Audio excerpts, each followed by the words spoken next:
recitalist for this evening.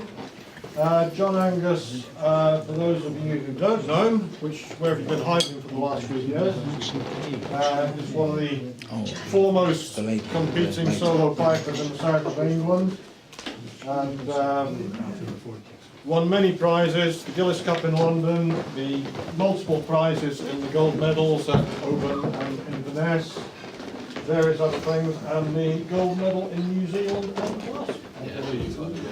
But I will let John Angus get on and play. What he's going to do in this first half is he'll be introducing his tunes and telling us a wee bit about the tunes before he plays them.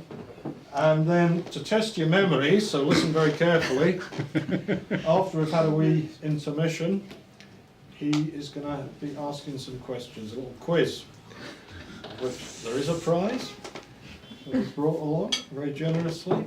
So listen carefully, pin your ears back, not just for the piping, but for the information about the various tunes.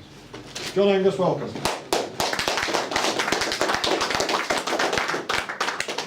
Thanks, Roddy, and thanks very much everybody for coming. The whole flavour of most of the tunes that you're going to hear this evening are going to be based around the west coast of Scotland, which is where my family were from. My father is an Oisteach, he's from South Uist, my mother's from Erskine.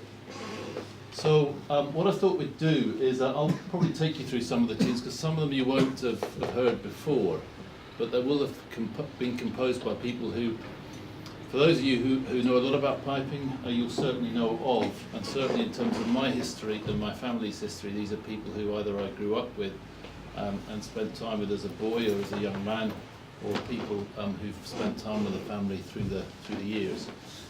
So I'm going to start off with 268. It's a tune called Angus MacKinnon, which most of you will be familiar with, and a tune called Donald Smith, which was composed by Angus MacKinnon for my father. The connection of these guys, they're both from South Uist, both South Uist people. Angus was in the Edinburgh City Police, and they're both policemen. So Angus's daughter was married to a friend of my father's, and we saw him a lot down here. So I saw him growing up. And then I'm going to play just a march, Loch Marie. I'll play then Pipe Major Willie Gray's Farewell to the Glasgow Police, which was composed by great South Uist piper Sonny Roching, Pipe Major John MacDonald, for Willie Gray, who he succeeded as Pipe Major of the Glasgow Police back in 1933. And then I'll go into Donald MacLellan of Rothesay. For those of you who knew the late Angus J, that was a tune composed by Donald MacLeod for his father. And then if the pipes are still in tune by that point, I'll play a Donald Morrison composition called Norman Bullen of Killiafetta. And Norman was a sort of a great US piper. And Donald Morrison, for most of you who know of him, he was probably his most famous tune was Donald Woody and his dog. Donald was he was a man who came from the Fainwork in South Uist, just down the road actually from where my family is from. So give me a wee sec to just tune the pipes, and then I'll get going with those as an opening selection.